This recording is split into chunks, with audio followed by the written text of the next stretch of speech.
नवरात्रि में 9 दिन का व्रत रखने के बाद, माता की आरती और भजन करने के बाद, स्वादिष्ट फलाहारी बनाने के बाद, कन्या की भोग लगाने के बाद, अब मैं फाइनली जा रहा हूँ माता के दर्शन के लिए आखिरी दिन नवमी में। क्योंकि मेरे पैर की सर्जरी हुई थी इसलिए मैं जा नहीं पा रहा था, बट फिर भी माँ ने मुझे बुलाया और मैं उनके द्वार गया। मम्मी, हम लोग बहुत सारे लोग गए, बट हम स्कूटी से गए। पहले प्रसाद लेके हम द्वार पे गए और अच्छी खासी भीड़ थी। शाम के वक्त बहुत अच्छा मौसम भी था। सुबह तो पहले आए, अब ये 2 सिस्टर आई और दीदी लोग आई, जिनको एक दीदी को हमने सामान देख के हम चले गए क्योंकि वो अंदर नहीं गई। और काफ़ी भीड़ थी मंदिर में। हम सुबह लाइन पे लगे थे और देखिए भजन भी हो रहा था, बहुत प्यारे प्यारे भजन हो रहे थे। और बहुत भीड़ होने के बाद भी माता की जो फेस था, जो उनका चेहरा देख के मुझे फील हुआ, आपको भी फील हो रहा होगा, मैं बहुत ब्लेस्ड था।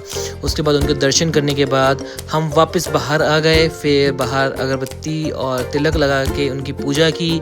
फिर उसके बाद देखिए कितनी भीड़ है। फिर उसके बाद हम दर्शन के बाद हम गए भोले बाबा के यहाँ दर्शन करने। ये अर्धनारीश्वर मंदिर है भोले बाबा का। फिर उसके बाद सुब्बू दादा ने कुछ नारियल फोड़े जो हमने चढ़ाए थे। फिर हम निकल गए मेला करने।